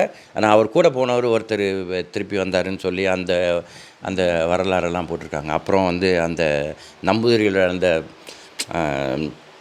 அந்த விவாதம் நடக்கும்போதெல்லாம் வந்து ஒருத்தரை ரெடி பண்ணி போட்டு அதெல்லாம் வந்து கொஞ்சம் ஹிஸ்ட்ரி, அதை இன்னும் கொஞ்சம் டீப்பாக போய் இப்போ படித்தா தெரியும். என்னை பொறுத்த வரைக்கும் அவங்க வந்து அவங்களுக்கு வந்து ஒரு ப்ரீ ஜட்ஜ்மெண்ட் அவங்க வந்து இருக்குது. இதுதான் நியாயம்னு அவங்களுக்கு தெரியுது. ஆனால் அதுக்கு ஆதாரம் இல்லையே. ஒன்று இயலாமையினாலையும் அவங்களுடைய ஓன் இதனாலேயும் தான் இதெல்லாம் நடக்குது. மற்றபடி நீங்கள் சொல்கிற மாதிரி அவருக்கு வந்து அவர் மேலே ஆசை வர்றது அது எல்லாத்தையுமே வந்து நான் வந்து அவங்களோட மனப்பிரட்சியாக தான் நான் நிச்சயமாக பார்க்குறேன். அப்படியே படிச்சுக்கிட்டே இருக்கும்போது திடீர்னு ஒரு லைனு மாறும், அப்புறம் எல்லாமே மாறி நமக்கு அப்படி மண்டை சுற்றுற மாதிரி இருக்கும். வானவில் படத்தில் காட்டுற மாதிரி வரும். அந்த மாதிரி ஒரு ஸ்பெஷல் எக்ஸ்பீரியன்ஸ் இந்த புக்கில் இருக்குது. ஒரு 4-5 வாட்டி படிச்சுட்டேன். இப்போ இட்ஸ் வெரி நைஸ். ஆனால் மலையாளத்தில் வந்து இது ரொம்ப நார்மல். அவங்களுக்கு வந்து இந்த மாதிரி இப்போ இந்த மாந்திரிகம் இந்த புக்கெலாம் வச்சு இது பண்ணுறது. முன்னாடி வந்து துளசி தளம்னு ஒரு புக்கு ஒன்று நீங்கள் கேள்விப்பட்டீங்களான்னு தெரியல. அது தமிழ்லையும் இருக்காது. அது வந்து ஒரு இந்த மாதிரி தான் இப்போ இது த்ரில்லிங்காக இருக்கும். ஆனால் அது வந்து அந்த ஒரு சைடில் வந்து அந்த மாதிரி ஒரு அப்ரோச் இருக்கும். ஒருத்தர் மாந்திரிகம் பண்ணிக்கிட்டே இருப்பார். இந்த சைடில் வந்து இப்போ ட்ரிக்ஸ் பண்ணுவாங்க சயின்ஸில். ஸோ எதனால் நடக்குதுன்னு அது அப் டு அஸ் அந்த மாதிரி இப்போ ரொம்ப பாப்புலரான நாவல் அது. இதுவும் அந்த மாதிரி அது எனக்கு ஞாபகம் வந்தது திருப்பி படிக்கும்போது. அதனால் ஒரு 2-3 விஷயங்கள் அதில் இருக்குது. அதை இன்னும் அதில் நம்ம டீப்பாக போய் அந்த வரலாறுகளையும் சில அந்த மதத்தில் உள்ள சில தத்துவங்களையும் தெரிஞ்சுக்கிட்டால் அது வந்து இன்னும் கொஞ்சம் இன்ட்ரெஸ்டிங்காக இருக்கும். நான் நம்புகிறேன். Very nice book.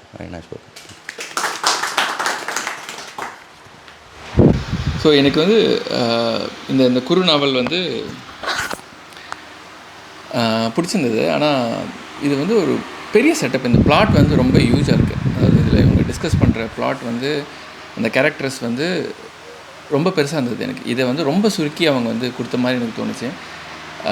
நிறைய விஷயத்தை நீங்கள் சொல்லியிருந்தீங்களா ஒரு படம் பார்த்த மாதிரி. இது ஆக்சுவலாக இது பண்ணால் பெரிய வெப் சீரிஸ் அளவுக்கு இதில் வந்து அவ்வளோ கண்டென்ட் இருக்குது. இதில் வந்து ரொம்ப ஃபாஸ்ட்டாக அவங்க வந்து சில விஷயங்களை வந்து கடந்து போயிட்டாங்க அப்படின்ற மாதிரி தோணுச்சு. ரொம்ப சில இந்த ADHD வந்து பற்றி சொல்லியிருந்தீங்களே, அது வந்து 2 வரியில் சொல்லி போயிட்டாங்க அவங்களோட கஷ்டத்தை. பட் ஆனால் அதுக்குள்ளே பின்னாடி இருக்கிற பெயின் வந்து யோசித்து பார்த்தா நம்மளுக்கு வந்து அது கஷ்டமாக இருக்குது. ஸோ இப்போ நான் வந்து இப்போ இந்த குழந்தைங்களை வளர்க்குற அந்த ஸ்டேஜில் இருக்கிறதுனால இப்படிலாம் இருந்தால் எப்படி இருக்கும்ன்றது ஒரு ரொம்ப பயத்தை உண்டாக்குச்சு அந்த அவங்களுக்கு கொடுத்துருக்க டிஸ்கிரிப்ஷன். பட் ஆனால் அவங்க அதில் ரொம்ப லைட்டாக டச் பண்ணிட்டு தான் போகிறாங்க. இது வந்து இதனால் எனக்கு வந்து பெரிய பிரச்சனைன்ற மாதிரிலாம் சொல்லாமல் டச் பண்ணிட்டு தான் போகிறாங்க. எனக்கு வந்து இந்த பிளாட்டை இன்னும் கொஞ்சம் எக்ஸ்டெண்ட் பண்ணி ஒரு பெரிய நாவலாக எழுதியிருந்துருக்கலாமா அப்படின்னு தோணுச்சு. பட்டு ஒரு சின்ன இந்த ஜென்ரலாக இந்த பெண்ணியத்தை பற்றி அவங்க எழுதின விஷயம் எல்லாம் நல்லா இருந்தது. ஆனால் அது எனக்கு கதையில் வந்து நிறைய ஒரு டவுட்ஸ் நிறைய கொஞ்சம் ஒர்க் அவுட் ஆகலைன்ற மாதிரி தான் இருந்தது. அது என்னென்னா அந்த யூஷுவல் டெம்ப்ளேட் மாதிரி அந்த ஒரு ஸ்டார்டிங்கில் ஒரு வில்லன் மாதிரியே அவர் தங்களை கொண்டு போயிட்டு கடைசியில் அவங்களுக்குள்ளே அந்த ரிலேஷன்ஷிப் டெவலப் ஆகிறது வந்து அந்த டிப்பிக்கலாக நம்ம படத்தில் பார்க்குற மாதிரியே அந்த கதைகளுக்கு ஒரு இதுக்கான பண்ண மாதிரி தான் இருந்தது. எனக்கு வந்து அதில் கரெக்டாக அதை எக்ஸ்பிளைன் பண்ண மாதிரி தெரியல எனக்கு. தங்கள் வந்து கடைசியாக அவங்க வந்து தங்களுக்கும் பாவனாக்கும் ஒரு டிஸ்கஷன் இருக்கும். கேட்பாங்க, ஏன் வந்து எங்கிட்ட வந்து இந்த கட்டு வித்தையெல்லாம் கட்டினீங்க, எதுக்காக பண்ணீங்க அப்படின்னும்போது தங்கள் வந்து அப்போ ரொம்ப பொலைட்டாகவும் ரொம்ப டீசெண்டாகவும் பேசுகிற மாதிரி இருக்கும். ஆனால் அது ஏன் முன்னாடி அவர் பண்ணலன்றது இது சப்போஸ் அவருக்கு எனக்கு வந்து தங்களுக்கு வந்து இது யோகேஷன் மாமாவோட கபர் தான் இருந்தது முன்னாடி தெரிஞ்சிருக்குன்ற மாதிரி நான் படித்ததில் எனக்கு தெரியுது. அதையே அவர் முன்னாடியே அதை டிஸ்கஸ் பண்ணி சொல்லியிருக்கலாமோ அப்படின்ற மாதிரி தோணுச்சு. அது இல்லாமல் மெயினாக அவர் சொல்வார், என்கிட்ட ஏன் வந்து இது பண்ணிங்க அப்படின்னா என்னோடய வக்கீலோட கண்ணீரை பார்க்க முடியல, அதனால் நான் அதை வந்து பண்ணேன் அப்படின்ற மாதிரி சொல்கிறாரு. அது எனக்கு பயங்கரமாக டிஸ்கனெக்ட்னா அது லாஜிக்கலாக ஒர்க் அவுட் ஆகலையே. வக்கீலோட கண்ணீருக்கு நீங்கள் எதுக்கு இது மாதிரி இவங்க மேலே அந்த கட்டுவித்தை பண்ணுறீங்க, உங்களுக்கு தானே இந்த கபர் தேவை, வக்கீலோட கண்ணீருக்கு இது என்ன அப்படின்ற மாதிரி எனக்கு ஒரு டவுட் வந்தது. அதனால் சரி. ஆனால் அதெல்லாம் படிக்கும்போது எனக்கு இதெல்லாம் வரல. படித்து முடிச்சு 2வது டைம் உட்காந்து இதை பார்க்கும்போது தான் அந்த ஃபஸ்ட் ரீட் வந்து ரொம்ப ஸ்மூத்தாக தான் போச்சு. ரொம்ப இன்ட்ரெஸ்டிங்காக இருந்தது. அதாவது ஆக்சுவலாக அடுத்தடுத்து என்ன நடக்க போகுது அப்படின்ற மாதிரி இருந்தது. எனக்கு மேஜிக்கல் ரியலிசம்லாம் அவ்வளோ நல்லா தான் இருந்தது. ஆக்சுவலாக அது படிக்கும்போது அது ஒரு புது எக்ஸ்பீரியன்ஸாக இருந்தது. அந்த எட்வர்ட் ரோஸ் பற்றி நான் திருப்பி போய் ரிசர்ச் பண்ணி பார்த்தேன். அது என்ன எட்வர்ட் ரோஸ்னால் அது என்ன அவ்வளோ ஸ்மெல்லாக இருக்குன்னா நம்ம ஊர் பன்னீர் ரோஜாவை தான் எட்வர்ட் ரோஸ்ன்றது சொல்கிறாங்க. அப்புறம் அதை பற்றி படித்தா அது எங்கேருந்து வருது அப்படின்றதெல்லாம் சொல்லிட்டு இருந்தாங்க. எட்வர்ட் ரோஸ் வந்து ஃப்ரெஞ்சிலேருந்து வந்திருக்கலாம், இல்லைனா இந்த முகலாயர்கள் படையெடுப்புலேருந்து வந்திருக்கலாம், எங்கேருந்தோனா வந்திருக்கலாம். பட் அதுக்கு 2 ஹிஸ்ட்ரி இருக்குது அப்படின்ற மாதிரிலாம் சொல்லிட்டு இருந்தாங்க. ஸோ எனக்கு அந்த செட்டப் அந்த பிளாட் வந்து மீரா வந்து ரைட்டர் இல்லை சாரி பாவனாவோட ஹஸ்பண்டோட கதை ஒரு தனி பிளாட்டில் போகுது. அம்மா அப்பாவோட கேரக்டரு, அதுக்கப்புறம் பையனோட ADHD, இது இல்லாமல் அவங்க ஒர்க் பண்ணுறது ஒன்று, அதுக்கப்புறம் தங்களோட புது என்ட்ரி யோகேஸ்வரன் மாமா, இந்த மாதிரி இவ்வளோ கேரக்டர் நீங்கள் சொன்ன மாதிரி ஸ்டார்டிங்கில் செட்டப்லாம் ரொம்ப சூப்பராக பண்ணிட்டாங்க. பட் இது ரொம்ப எக்ஸ்பெண்ட் பண்ணி இன்னும் நல்லா டீப்பாக கொண்டு போயிருக்கலான்ற மாதிரி எனக்கு தோணுச்சு. இன்னும் படிக்கலாமா அப்படின்ற மாதிரி ஒரு இது எக்ஸ்பீரியன்ஸ் நல்லா இருந்தது. நான் வந்து அந்த அப்பாவோட சீரியலை நான் எப்படி பார்க்குறேன்னா, யூஸ்வலாக அந்த ஒரு பொது கருத்து இருக்குல்ல, பெண்கள் தான் வந்து சீரியல் பார்ப்பாங்கன்ற, அதை வந்து ஒரு மேல் ரைட்டரை அதை எழுதுவாங்க, ஒரு ஃபீமேல் ரைட்டரை அதை மாற்றி அதை மாதிரி அந்த சைக்காலஜிக்கலாக அவங்க யோசிச்சு பண்ணியிருப்பாங்களோ அப்படின்ற மாதிரி தான் தோணுச்சு. அந்த போர்ஷன் எல்லாமே ரொம்ப ஃபன்னாக இருந்தது, நல்லா இருந்தது. அது படிக்கிறதுக்கு ரொம்ப நல்லா இருந்தது. ஓவராலாக எனக்கு வந்து பாவனை விட பாவனோட அம்மா கேரக்டர் வந்து ரொம்ப கனெக்ட் ஆச்சு, ரொம்ப பிடிச்சிருந்தது எனக்கு. நிறைய குறைகள் இந்த புக்கில் இருந்தாலும் இந்த பெண்ணியத்தை பற்றி பேசுனதுக்கும், இப்போது ஒரு பெண் வந்து சுதந்திரமாக அவங்க என்ன முடிவு எந்த வயசில் வேணால் எப்போ வேணால் எடுக்கலான்றதை பற்றி பேசுகிறது வந்து இருக்குல்ல. இதில் பார்த்திங்கன்னா பாவனோட அம்மா வந்து ஸ்டில் ஒர்க் பண்ணிகிட்டு இருப்பாங்க. அப்பயும் அவங்க அப்பா வந்து அவங்கள வந்து அந்த 30 இயர்ஸ் 37 இயர்ஸ்க்கு அப்புறமும் இல்லை நீ வீட்டை விட்டு வெளிப்போன்னு சொல்கிற அளவுக்கு அந்த ஒரு இது இருக்குல்ல. அவங்க ஒர்க் பண்ணியிருக்காங்க, ஒர்க் பண்ணலன்றதெல்லாம் கணக்கே எடுத்துக்கல. பட் ஆனால் அவங்க எப்போனா யார் வேணால் டிசிஷன் எடுக்கலான்ற அந்த விஷயத்துக்காக கண்டிப்பாக அந்த புத்தகத்தை படிக்கலாம்னு நினைக்கிறேன். அது நல்ல ரீட். தேங்க்யூ. வணக்கம். நானும் சீக்கிரமே படிச்சுட்டேன் இந்த புத்தகத்தை. அதனால் ஆனால் கொஞ்சம் செகண்ட் டைம் வந்து பாதி தான் படித்தேன். வசந்த் சொன்ன மாதிரி தான் இது வந்து இன்னும் விரிவாக எழுதியிருக்க வேண்டிய நாவல்னு தான் எனக்கு தோணுச்சு. எஸ்பெஷலி ADHD சைடாக அவங்க இன்னுமே நல்லா எக்ஸ்ப்ளோர் பண்ணியிருக்கலாம். அவங்களுக்கு அதுக்கான பொட்டென்ஷியலும் இருக்குது. பண்ணியிருந்தாங்கன்னா அது இன்னும் கொஞ்சம் படிக்கிறவங்களுக்கு அதை பற்றின ஒரு அவேர்னஸ் வந்திருக்கும். அதுக்கப்புறம் இந்த தியாகு சொன்னீங்கன்னு நினைக்கிறேன், உங்களுக்கு கனெக்ட் ஆகலைன்னு. இது இந்த மேஜிக்கல் ரியலிசம் வச்சு எழுதியிருக்காங்க. அங்கேயும் ஆனால் அவங்க ஃபுல்லாக போகலை அப்படிங்கிற மாதிரி இருந்தது. நிறைய இன்ஃபர்மேஷனை ஷார்ட்டாக ஒரு இதுக்குள்ளே கொடுக்கணும் அப்படிங்கிற மாதிரி கொடுத்துருக்கிறதுனால அங்கங்கே லூஸ் என்ஸ். பட் அசோக் சொன்ன மாதிரி அந்த லூஸ் என்ஸை அது நம்ம வாசகர்களோட இதுக்கே விட்டுருக்குறாங்க, எப்படி வேணால் இருக்கட்டும் அப்படின்னு. எனக்கு ரொம்ப பிடிச்ச கேரக்டர் அவங்க அம்மா கேரக்டர். அண்ட் அவங்க எடுத்த முடிவு வந்து ஜஸ்ட் மினிட்டில் வந்து டிஸ்கனெக்டாக இருக்காது. பாட்டில் பாயாகி அது அந்த டைம் திஸ் இஸ் இட் அப்படின்னு முடிவு பண்ணியிருப்பாங்கன்னு தான் நான் நினைக்கிறேன். ஏன்னா அவங்க யோசிக்கிறாங்கல்ல, உன்னோட கடமை, உன்னை கல்யாணம் பண்ணி கொடுத்துட்டேன்னா என் கடமை முடிஞ்சிடும், அதுக்கப்புறம் நான் அதனால் இட்ஸ் நாட் கண்டிப்பாக அவங்களோட இதில் வந்து அது 1 minute இல்லை, அவங்க அதை பிளான் பண்ணி தான் பண்ணியிருக்காங்க. அவங்களுக்கு அந்த டிஸ்கனெக்ட் முன்னாடியே வந்துருச்சு, ஃபேமிலியிலேருந்தே வந்துருச்சு அவங்களுக்கு. பட் அவங்க கேரக்டர் எனக்கு ரொம்ப பிடிச்சிருந்தது. எப்படி சொல்கிறது, வந்தாச்சு, கமிட்மெண்ட்டை முடிச்சுட்டு அதுக்கப்புறம் ஆனால் எனக்குன்னு நான் செஞ்சுக்க போகிறேன் அப்படின்றது வந்து ரொம்ப ஸ்ட்ராங்கான கேரக்டராக எனக்கு தெரிஞ்சுது. பாவனாக்கு வந்து நீங்கள்லாம் சொன்ன மாதிரி தான் அந்த ட்வின்ஸ், அந்த மாமா, இது எல்லாமே அந்த மேஜிக்கல் ரியலிசம் பேஸ் பண்ணி ஏதோ கனெக்ட் பண்ணி அவங்க வந்து அவங்கள அதை அஃபெக்ட் பண்ணுற மாதிரி தான். சொல்லப்போனால் அவங்க அம்மா அளவுக்கு இவங்க ஸ்ட்ராங்காக இல்லைன்னு தோணுச்சு எனக்கு. பாவனா அம்மா அளவுக்கு அவங்களுக்கு அந்த இது இல்லை அப்படின்றது. பட் அவங்களோட ஓன் வேயில் ஒரு கரியர் பாதியில் ஸ்டாப் ஆகிட்டு அதுக்கப்புறம் எடுத்து ஹஸ்பண்ட் போனதுக்கப்புறம் அவங்க அதை திரும்ப எடுத்து பர்சியூ பண்ணி எல்லாம் பண்ணுறது வந்து it's a very strong thing அப்படின்ற மாதிரி தான் இருந்தது. நிறைய வசனங்கள் வந்து நல்லா இருந்தது. நீங்கள் எல்லாம் சொல்லிட்டீங்க, அந்த பரிபூர்ணத்துவம் வந்து இல்லாமையிலையும் இருக்குங்கிறது, ஹஸ்பண்ட் அண்ட் ஒய்ஃப்குள்ளே ஒரு ஃபேமிலியில் எப்படி இருக்கும் அப்படின்றது. அப்புறம் தாகூரோட கவிதை ரொம்ப நல்லா இருந்தது. அது வரைக்கும் நான் வாசிக்கணும்னு நினச்சிட்டு இருந்தேன். கூண்டுக்குள் என்றால் சிறகு விரிப்பதற்கு இடமில்லை, ஆனால் அமர்வதற்கு கம்பி உண்டு. வானத்தில் என்றால் சிறகு விரிப்பதற்கு இடம் உண்டு, ஆனால் அமர்வதற்கு கம்பி இல்லை. எது வேண்டும் நீதான் முடிவு செய்ய வேண்டும்.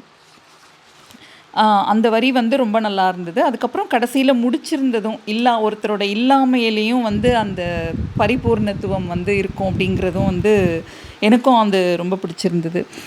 இன்னும் கொஞ்சம் டீட்டெயில்டாக நிறைய இடங்களை எழுதியிருக்கலாம் அப்படின்றது தான் என்னுடைய எண்ணமும். மற்றபடி இட்ஸ் அ குட் ரீட். ஆனால் 2வது முறை படிக்கும்போது தான் நிறைய விஷயம் இன்னும் கனெக்ட் ஆகி புரிகிற மாதிரி இருக்கும்னு நினைக்கிறேன். நிர்மலா வந்து எழுதி அனுப்பியிருக்காங்க, அதை வந்து நான் வாசிக்கிறேன். ஓகே. கபர் புத்தகத்தின் அளவை பார்த்து மகிழ்ந்ததை நினைத்து சிரிக்கிறேன். சின்ன புத்தகம் சீக்கிரம் முடித்து விடலாம் என்ற என் கணக்கு பிழையாகி போனது.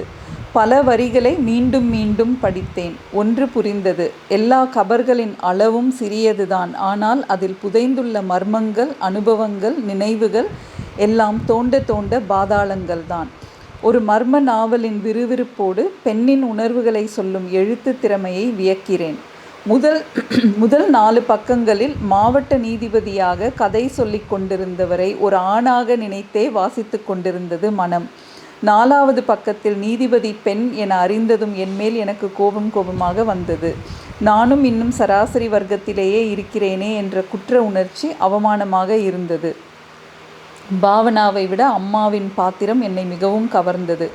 பவா செல்லதுரை ஒரு முறை சொன்ன கதை ஞாபகம் வந்தது. ஒரு பெண் தனக்காக மட்டும் ஒரு வீட்டை வாடகை எடுத்து யாருக்கும் தெரியாமல் அவ்வப்பொழுது அந்த வீட்டிற்கு போய் சும்மா சிறிது நேரம் இருந்துவிட்டு வருவாள் என்பதாக அந்த கதை செல்லும். நீதிபதியாக இருந்த பாவனாவிற்கு ஜோனகருக்கான அர்த்தம் என்ன என்று சொல்லும் இடத்திலும் அதை எங்கிருந்து அவர் கற்றார் என்று சொல்லும் இடத்திலும் எனக்கு ஐயோ என்று மனம் பதபதைத்தது. இவரது காலத்தில் பெண்கள் தன்னிச்சையாக முடிவெடுக்க ஓய்வு பெறும் வரை காத்திருக்க வேண்டியிருந்தது. மகளுக்கு சொன்ன தாகூரின் உவமை அற்புதம். ஆனாலும் பெரும்பாலான பெண்கள் தங்கக்கூட்டில் இருப்பதால் பறப்பதை விரும்பாமலும் இருக்கிறார்கள் என்பதும் உண்மைதான். எந்த மாய வித்தைக்காரனாலும் உன்னுடைய அனுமதி இல்லாமல் உன்னை ஒன்றும் செய்ய முடியாது என்று அம்மா சொன்னதுதான் பேனாவை பாம்பாக்கிய வித்தையை நீதிபதி பாவனாவால் முறிக்க முடிந்தது. கபரின் புதிரை முதல் பக்கத்திலேயே யோகேஸ்வரன் மாமாவின் பெயரை வைத்து கதையை கொண்டு சென்ற விதம் அருமை. தாத்தாவின் வீட்டிற்கும் பாட்டியின் வீட்டிற்கும் சென்று வந்த பிறகு இருந்த குழந்தை அத்வைத்தின் மனநிலை வேறுபாட்டை சொன்னது மன இயலில் நுட்பம். ஒருவரின் இருப்பும் இல்லாமையும் மற்றவருக்கு பூரணத்துவம் தருமென்றால் அதுவே அன்பு. கபர் வாசிப்பு ஓர் ஆழ்ந்த அனுபவம். ஆஸ் யூஷுவல் ஃப்ரைடே தான் படித்தேன். ஸோ ஃப்ரைடே ட்ரெயினில் படிக்கும்போது கூட ஒர்க் பண்ணுறவங்க வந்து ஷீ இஸ் ஃப்ரம் கேரளா. புக்கை வாங்கி பார்த்து நான் என்ன உங்கள் ஊர் ரைட்டர்னா மீரானோடனே நீங்கள் சொன்ன அந்த புக்கை தான் சொன்னாங்க, அந்த ஹேங் இது பற்றி ரொம்ப நேரம் பேசிகிட்டு இருந்தாங்க. ஷீ இஸ் வெரி ஃபேமஸ், ரொம்ப இதுன்னு. So that's a good introduction. But நான் முதல்ல இந்த முன்னுரை படிக்கல. நான் போன தடவை படித்த முன்னுரையில் கதையை உடைச்சிட்டாங்க நடுவில். அதனால் நான் அந்த முன்னுரையை விட்டுட்டு போயிருந்தேன். அதனால் அவங்க சொன்ன இன்ட்ரொடக்ஷன் நல்லா இருந்தது. ஃபஸ்ட் எனக்கு அந்த மேஜிக் எழுது ரொம்ப நல்லா இருந்துச்சு. இந்த முன்னாடி சின்ன வயசில் நம்ம யார் அம்பலி மாமா சொன்னீங்க, அம்பலி மாமாவில் இந்த மாயஜா இதெல்லாம் எழுதுவாங்க, அதை படித்த மாதிரியே இருந்தது. ரொம்ப என்ஜாயபுளாக இருந்துச்சு. பட் கதைக்கு அது ரிலேட்டட் எழுது ரொம்ப நல்லா இருந்தது. எல்லோரும் சொன்ன மாதிரி உமன் கேரக்டர் ரியலி ஸ்ட்ராங். அம்மா கேரக்டர் ரொம்ப ஸ்ட்ராங்காக இருந்தது. பட் இவங்க சொன்ன பாயிண்ட் ரொம்ப நல்லா இருந்துச்சு. இந்த கூண்டு பற்றி அவங்க தங்க கூண்டுக்குள்ளே இருக்காங்கன்னு நிறைய பேர் நினைக்கிறாங்க, விச் இஸ் வெரி ரியலிஸ்டிக். அது அந்த நீதியை பற்றி அவங்க பேசினாங்கள்ல, பணக்காரங்க. அதை படித்தோன்னே எனக்கு இங்கே வந்து ஆஸ்திரேலியா வந்தது வந்து எனக்கு ஒன்று புரியாமல் இருந்து, இந்த டிவியில் கோர்ட் கேஸ் பார்க்கும்போது எல்லாருமே ரொம்ப டிப்டாப் அட்ரஸ் பண்ணுவாங்க. அந்த டிஃபெண்டன்ட் முதற்கொண்டு அந்த கல்பிரிட்டும் இது கமெண்ட் போயிருங்க. நான் யோசிப்பேன், ஜெயிலிருந்து வர எப்படி எவ்வளோ சூட்டு போட்டு வரான், ஏன்னா யூ மஸ்ட் கம் கஸ்டடி வந்து கூட்டுவாங்க. Then I realise the presenting it saying that I'm a well presented person, I have the ஜஸ்டிஸ்ங்கிற மாதிரி. ஸோ அதை ரொம்ப நல்ல இல்லை. நம்ம ஊரில் அதை பற்றி யோசிக்க மாட்டாங்க.